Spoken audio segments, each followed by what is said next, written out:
The Discourses of Epictetus. Translated by George Long.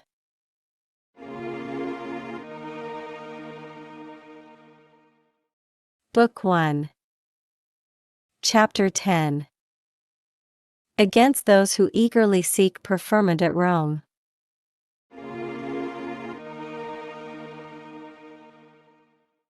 If we applied ourselves as busily to our own work as the old men at Rome do to those matters about which they are employed, perhaps we also might accomplish something. I am acquainted with a man older than myself, who is now superintendent of corn at Rome.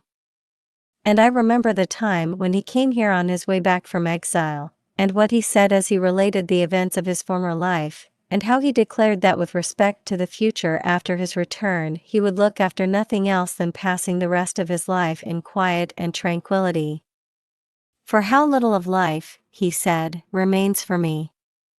I replied, "You will not do it, but as soon as you smell Rome, you will forget all that you have said, and if admission is allowed even into the imperial palace, he will gladly thrust himself in and thank God." "If you find me, Epictetus," he answered, "setting even one foot within the palace, think what you please." Well, what then did he do? Before he entered the city, he was met by letters from Caesar, and as soon as he received them, he forgot all, and ever after has added one piece of business to another. I wish that I were now by his side to remind him of what he said when he was passing this way, and to tell him how much better a seer I am than he is.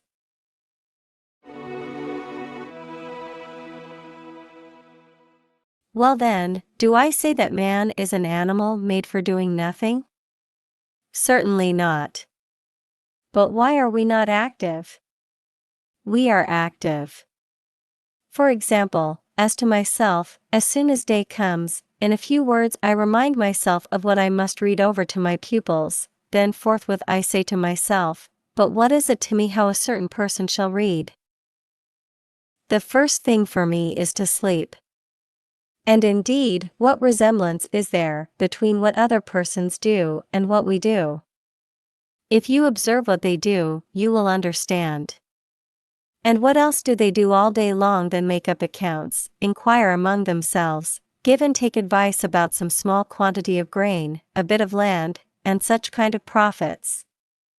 Is it then the same thing to receive a petition and to read in it, "I entreat you to permit me to export a small quantity of corn," and one to this effect, "I entreat you to learn from Chrysippus what is the administration of the world, and what place in it the rational animal holds"? Consider also who you are, and what is the nature of your good and bad. Are these things like the other? Do they require equal care, and is it equally base to neglect these and those? Well then, are we the only persons who are lazy and love sleep? No, but much rather you young men are. For we old men, when we see young men amusing themselves, are eager to play with them, and if I saw you active and zealous, much more should I be eager myself to join you in your serious pursuits.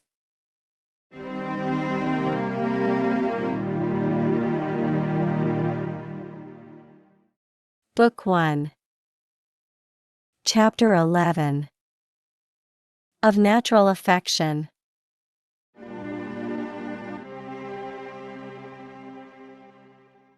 When he was visited by one of the magistrates, Epictetus inquired of him about several particulars, and asked if he had children and a wife. The man replied that he had, and Epictetus inquired further how he felt under the circumstances. "Miserable," the man said. Then Epictetus asked, "In what respect? For men do not marry and beget children in order to be wretched, but rather to be happy." "But I," the man replied, "am so wretched about my children that lately, when my little daughter was sick and was supposed to be in danger, I could not endure to stay with her, but I left home till a person sent me news that she had recovered." "Well then," said Epictetus, "do you think that you acted right?" "I acted naturally," the man replied. "But convince me of this, that you acted naturally, and I will convince you that everything which takes place according to nature takes place rightly. This is the case, said the man, with all or at least most fathers. I do not deny that, but the matter about which we are inquiring is whether such behavior is right, for in respect to this matter we must say that tumors also come for the good of the body. Because they do come, and generally we must say that to do wrong is natural, because nearly all or at least most of us do wrong. Do you show me then how your behavior is natural? I cannot, he said, but do you rather show me how it is not according to nature, and is not rightly done?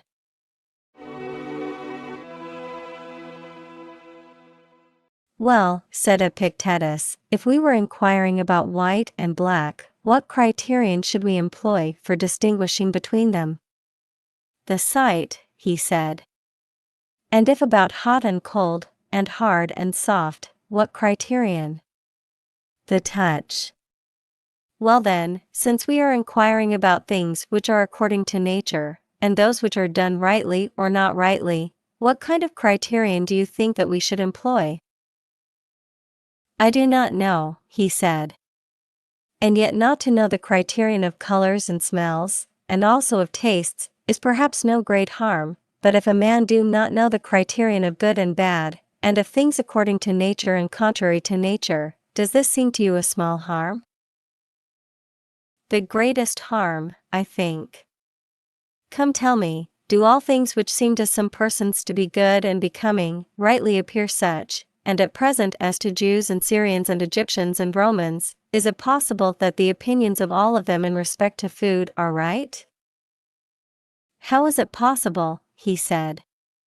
Well, I suppose, it is absolutely necessary that, if the opinions of the Egyptians are right, the opinions of the rest must be wrong. If the opinions of the Jews are right, those of the rest cannot be right. Certainly. But where there is ignorance, there is want of learning and training in things which are necessary. He assented to this. You then, said Epictetus, since you know this, for the future will employ yourself seriously about nothing else, and will apply your mind to nothing else than to learn the criterion of things which are according to nature, and by using it also to determine each several thing. But in the present matter I have so much as this, to aid you towards what you wish. Does affection to those of your family appear to you to be according to nature and to be good? Certainly. Well, is such affection natural and good, and is a thing consistent with reason not good? By no means. Is then that which is consistent with reason in contradiction with affection? I think not. You are right, for if it is otherwise, it is necessary that one of the contradictions being according to nature, the other must be contrary to nature. Is it not so? It is, he said. Whatever then we shall discover to be at the same time affectionate and also consistent with reason, this we confidently declare to be right and good. Agreed. Well then, to leave your sick child and to go away is not reasonable, and I suppose that you will not say that it is, but it remains for us to inquire if it is consistent with affection. Yes, let us consider. Did you then, since you had an affectionate disposition to your child, do right when you ran off and left her, and has the mother no affection for the child? Certainly, she has. Ought then the mother also to have left her, or ought she not? She ought not. And the nurse, does she love her? She does. Ought then she also to have left her? By no means. And the pedagogue, does he not love her? He does love her. Ought then he also to have deserted her? And so should the child have been left alone and without help on account of the great affection of you the parents and of those about her, or should she have died in the hands of those who neither loved her nor cared for her? Certainly not. Now this is unfair and unreasonable, not to allow those who have equal affection with yourself to do what you think to be proper for yourself to do because you have affection. It is absurd. Come then, if you were sick, would you wish your relations to be so affectionate, and all the rest, children and wife, as to leave you alone and deserted? By no means. And would you wish to be so loved by your own that, through their excessive affection, you would always be left alone in sickness? Or for this reason would you rather pray, if it were possible, to be loved by your enemies and deserted by them? But if this is so, it results that your behavior was not at all an affectionate act.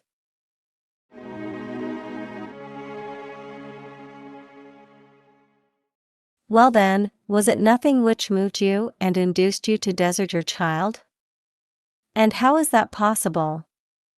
But it might be something of the kind which moved a man at Rome to wrap up his head while a horse was running which he favored, and when contrary to expectation the horse won, he required sponges to recover from his fainting fit. What then is the thing which moved? The exact discussion of this does not belong to the present occasion, perhaps.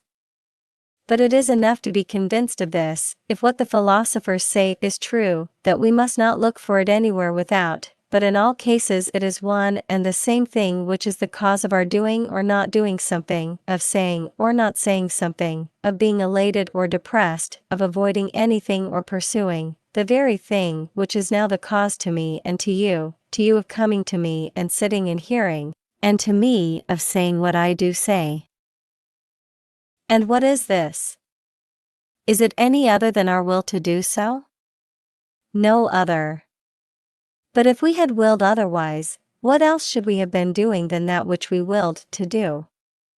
This then was the cause of Achilles' lamentation, not the death of Patroclus, for another man does not behave thus on the death of his companion, but it was because he chose to do so. And to you this was the very cause of your then running away, that you chose to do so, and on the other side, if you should, hereafter, stay with her, the reason will be the same. And now you are going to Rome, because you choose, and if you should change your mind, you will not go thither. And in a word, neither death, nor exile, nor pain, nor anything of the kind is the cause of our doing anything or not doing, but our own opinions and our wills, dogmata.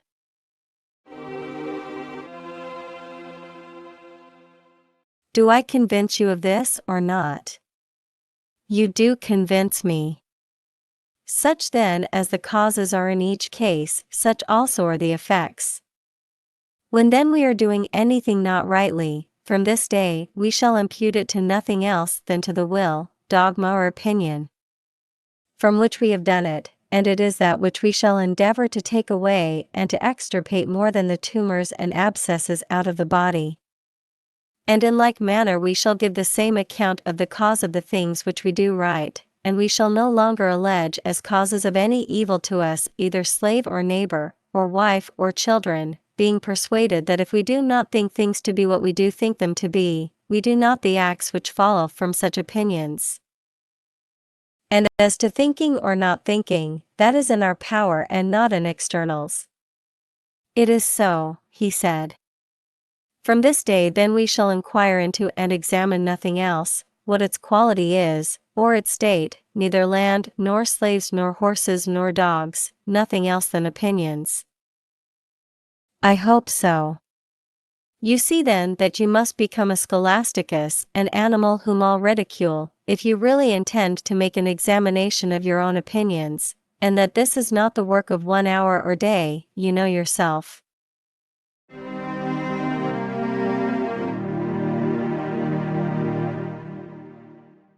Book 1. Chapter 12. Of Contentment.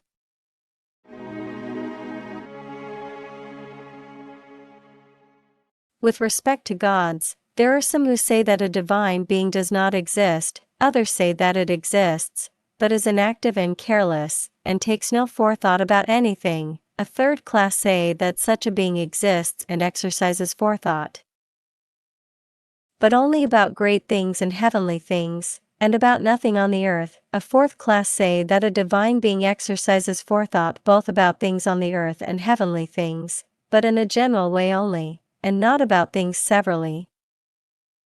There is a fifth class to whom Ulysses and Socrates belong, who say, I move not without thy knowledge. Iliad X 278.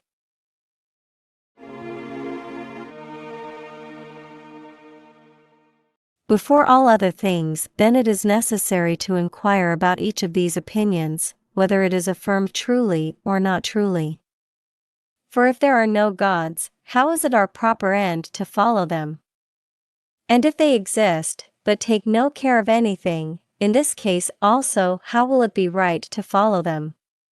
But if indeed they do exist and look after things, still if there is nothing communicated from them to men, nor in fact to myself, how even so is it right to follow them?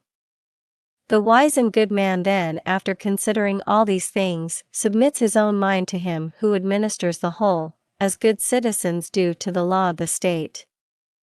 He who is receiving instruction ought to come to be instructed with this intention: how shall I follow the gods in all things? How shall I be contented with the divine administration, and how can I become free? For he is free to whom everything happens according to his will, and whom no man can hinder. What then is freedom? Madness? Certainly not, for madness and freedom do not consist. But, you say, I would have everything result just as I like, and in whatever way I like. You are mad, you are beside yourself. Do you not know that freedom is a noble and valuable thing? But for me inconsiderately to wish for things to happen as I inconsiderately like, this appears to be not only not noble, but even most base. For how do we proceed in the matter of writing? Do I wish to write the name of Dion as I choose? No, but I am taught to choose to write it as it ought to be written. And how with respect to music? In the same manner. And what universally in every art or science? Just the same.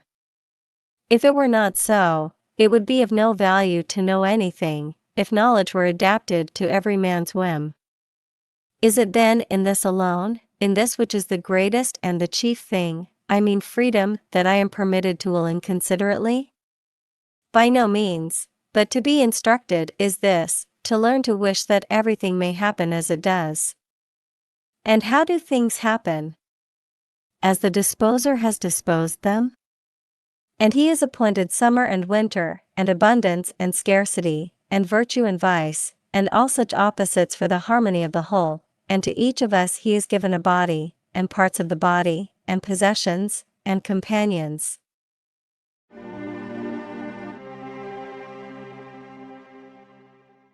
Remembering then this disposition of things, we ought to go to be instructed, not that we may change the constitution of things, for we have not the power to do it, nor is it better that we should have the power, but in order that, as the things around us are what they are and by nature exist, we may maintain our minds in harmony with the things which happen. For, can we escape from men? And how is it possible? And if we associate with them, can we change them? Who gives us the power? What then remains, or what method is discovered of holding commerce with them?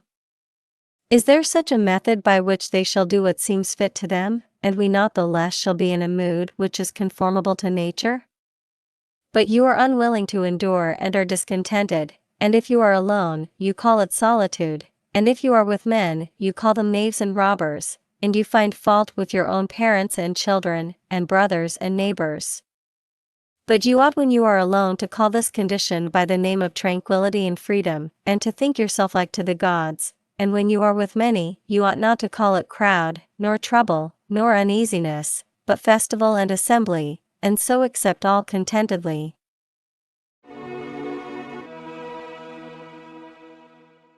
What then is the punishment of those who do not accept? It is to be what they are. Is any person dissatisfied with being alone? Let him be alone.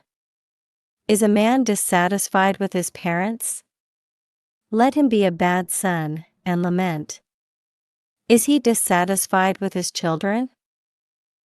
Let him be a bad father. Cast him into prison. What prison? Where he is already, for he is there against his will, and where a man is against his will, there he is in prison. So Socrates was not in prison, for he was there willingly. Must my leg then be lamed? Wretch, do you then on account of one poor leg find fault with the world? Will you not willingly surrender it for the whole? Will you not withdraw from it? Will you not gladly part with it to him who gave it? And will you be vexed and discontented with the things established by Zeus, which he with the Moire fates, who were present and spinning the thread of your generation, defined and put in order? Know you not how small a part you are compared with the whole? I mean with respect to the body, for as to intelligence you are not inferior to the gods nor less, for the magnitude of intelligence is not measured by length nor yet by height, but by thoughts.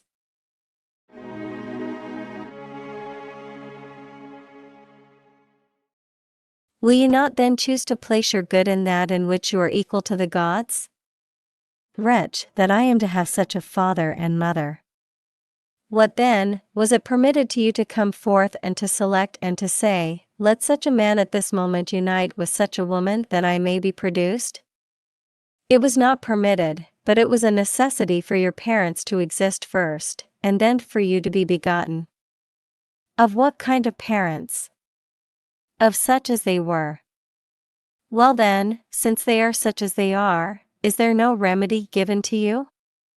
Now if you did not know for what purpose you possess the faculty of vision, you would be unfortunate and wretched if you closed your eyes when colors were brought before them, but in that you possess greatness of soul and nobility of spirit for every event that may happen, and you know not that you possess them. Are you not more unfortunate and wretched? Things are brought close to you which are proportionate to the power which you possess, but you turn away this power most particularly at the very time when you ought to maintain it open and discerning. Do you not rather thank the gods that they have allowed you to be above these things which they have not placed in your power, and have made you accountable only for those which are in your power? As to your parents, the gods have left you free from responsibility, and so with respect to your brothers, and your body, and possessions, and death and life. For what then have they made you responsible? For that which alone is in your power, the proper use of appearances.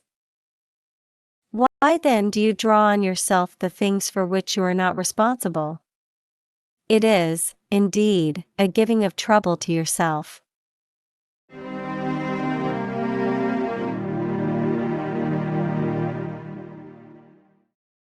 Book 1. Chapter 13.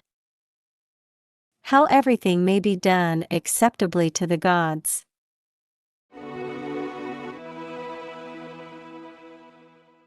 When someone asked how may a man eat acceptably to the gods, he answered, if he can eat justly and contentedly, and with equanimity, and temperately and orderly, will it not be also acceptably to the gods?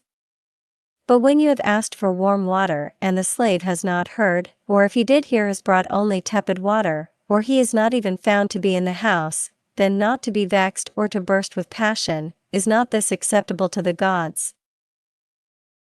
How then shall a man endure such persons as this slave? Slave yourself, will you not bear with your own brother, who is Zeus for his progenitor, and is like a son from the same seeds and of the same descent from above? But if you have been put in any such higher place, will you immediately make yourself a tyrant? Will you not remember who you are, and whom you rule? That they are kinsmen, that they are brethren by nature, that they are the offspring of Zeus? But I have purchased them, and they have not purchased me. Do you see in what direction you are looking, that it is towards the earth, towards the pit, that it is towards these wretched laws of dead men? But towards the laws of the gods you are not looking.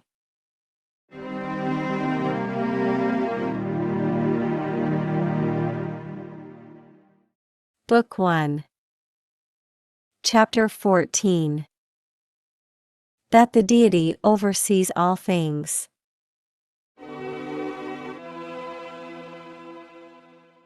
When a person asked him how a man could be convinced that all his actions are under the inspection of God, he answered, "Do you not think that all things are united in one?" "I do," the person replied. "Well, do you not think that earthly things have a natural agreement and union with heavenly things?"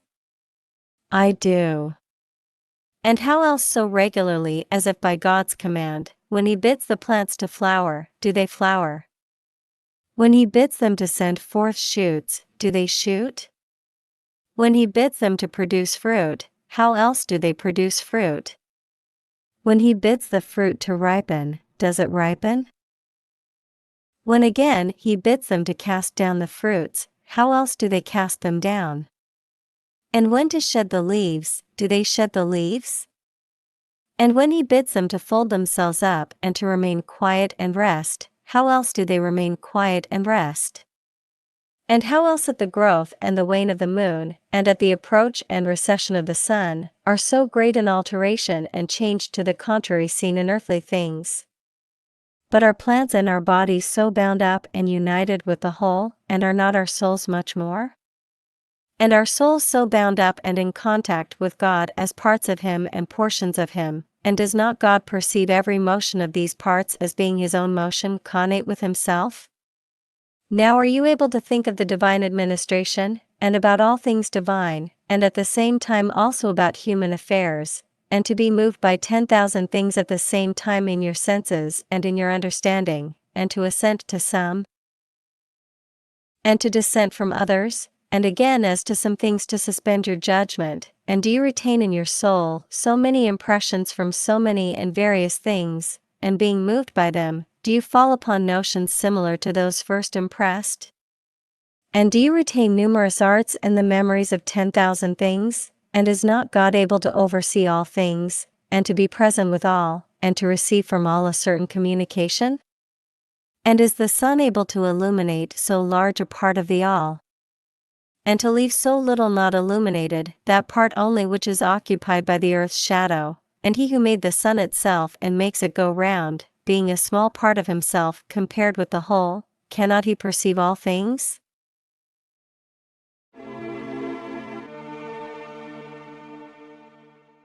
But I cannot, the man may reply, comprehend all these things at once. But who tells you that you have equal power with Zeus? Nevertheless, he is placed by every man a guardian, every man's daemon, to whom he has committed the care of the man, a guardian who never sleeps, is never deceived. For to what better and more careful guardian could he have entrusted each of us? When then you have shut the doors and made darkness within, remember never to say that you are alone, for you are not, but God is within, and your daemon is within, and what need have they of light to see what you are doing? To this God you ought to swear an oath, just as the soldiers do to Caesar. But they who are hired for pay swear to regard the safety of Caesar before all things, and you who have received so many and such great favors, will you not swear, or when you have sworn, will you not abide by your oath? And what shall you swear? Never to be disobedient, never to make any charges, never to find fault with anything that he has given, and never unwillingly to do or to suffer anything that is necessary. Is this oath like the soldier's oath? The soldiers swear not to prefer any man to Caesar. In this oath men swear to honor themselves before all.